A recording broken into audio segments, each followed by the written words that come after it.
Hey everybody, Kelly, Flip with Kelly. How's everybody doing today? Good morning. Today I'm going to continue on with the Impossible Questions by Tim Ferriss. This is question 15. What would this look like if it were easy?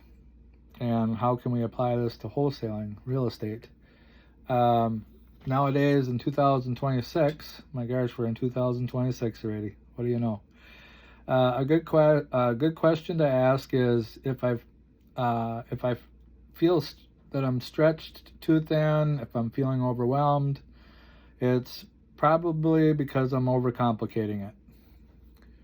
I'm on overload, I'm overthinking it.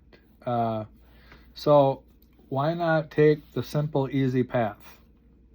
Good question, right?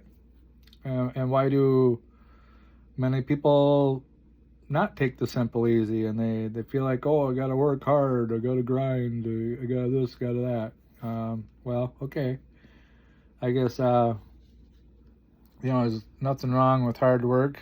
Not that it has to be hard, but nothing wrong with focus, nothing wrong with going after what you need or what you want. Sometimes there's a thin line between what we need and what we want, just like there's a thin line between fear and respect.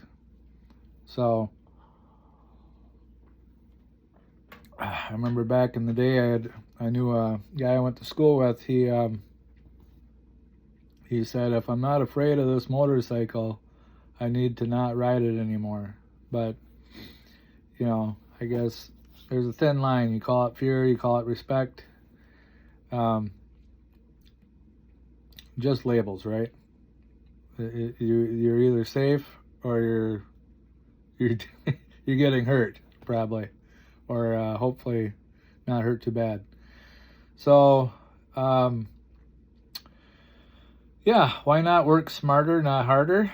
If you got that choice, why not replace poor habits of doing busy work with rich habit of being productive, doing high income producing activities. So how can we apply this to wholesaling? The lifeblood of wholesaling, just like with most businesses, is marketing. Now, if you're not marketing, you don't have any prospects, no leads, and you're not going to get to that paycheck. Is marketing the only thing of wholesaling? No. So I would say market during the daytime, and then in the evening, if you're not experienced, right now we're on about deal number 13. So I'm at another level now than what I used to be when I first started out. But if you're just getting started, study your acquisitions at night, because you do your marketing, then you eventually have to get the deal under contract. So you're going to have to know your acquisitions at some point. So step by step, marketing, be learning your acquisitions, and then once you're doing your acquisitions and you get a deal under contract, then you also have to be studying up on the dispo. But if you get a good enough deal, the buyers will come. It's not too hard to find a buyer for your deals. There's multiple different ways, but we can get into that on another day. But so what are these high income producing activities? That would go back to your marketing, because the marketing can produce. It's produced a $30,000 deal for me before, and we've done multiple $40,000 deals. Me and my partner have together. But so what could you be doing for the marketing? The three main ways are direct mail, which also includes sticky notes, Sticky note is Post-it note. Let me grab that. So that's a sticky note. Quick question about your house. Put your name and your phone number on there. Stick it to them. These are 2 cents a piece, and you want to go up to their door and stick it on their door. I would suggest doing this between the hours of 9 a.m. to, don't try not to do it when it's dark out, but so maybe until about 8 o'clock at night or something, 7, 8.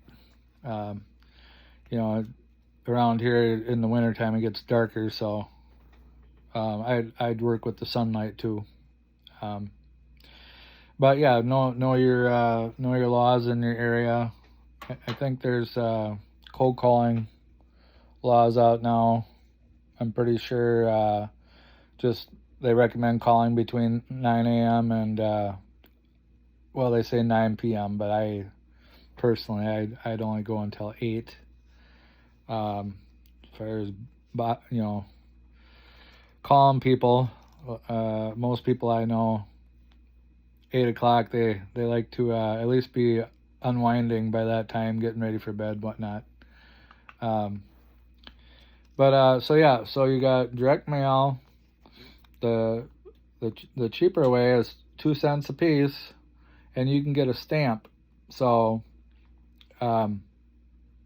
message me down below if you want to know a good place to get a stamp.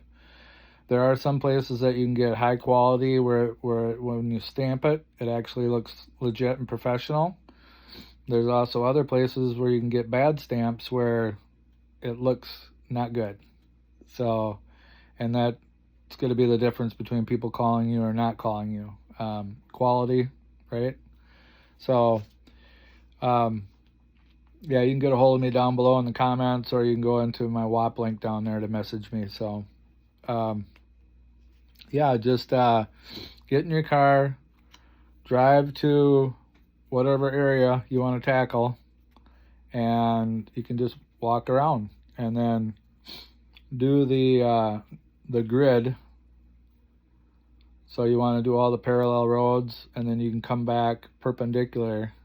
You'll find an efficient way. And then if you're really smart, if you plan that area out, you do your grid, and then you'll have to, point A is where your vehicle is, and then you do your grid, and then if you plan your route, you can end up back at your vehicle again. Then get in your vehicle, drive to another pocket, another area of town, and then walk that. Put your sticky notes, if you got a hoodie, just line your pockets full of these sticky notes. So it's very compact. You can carry a lot of them in your pockets of your hoodie. And there's a couple different things too you can write on here. Again, if you want to message me, I can tell you two different. I gave you one way, but there's 2 different ways depending on if you're more in a richer part of town versus the ghetto. So, and one way works better than the other. But you got direct mail. Sticky notes is included in the direct mail, and then you've got cold calling, and then you've got texting. Those are the three main ways. Your bandit signs can be very effective. Both, the H frame, corrugated, and then also your online bandit signs. So I haven't done a whole lot with online, but I've done a lot of the H frames. This house I'm living in now was from bandit signs years ago. We've been here 10 years now. Got equity in the house, and so it's a real good thing. But if you're doing direct mail, cold calling, texting, be doing that stuff at the appropriate hours, and that would be the productive work. So, and then be also learning about your acquisitions, be educating yourself so you kind of know what to say with the scripts with the sellers. Make sure when you make your offers, you're low. And if the seller don't give you a price, ask them 3, 4, 5, 6, 7 times. Approach it a little bit differently. Don't just keep asking them the same thing over and over. But if they won't give up price and they just keep coming back to you, make it low. Now, if you got a brand new house, you don't offer $10,000.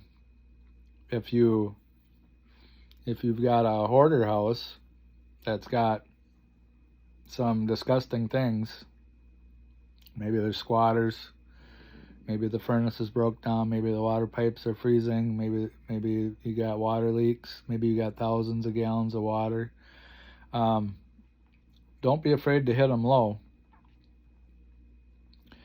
Now, you got to kind of feel that out with your seller. Like, if your seller's here, you got to come in somewhere down here. So you got to kind of determine what it's worth.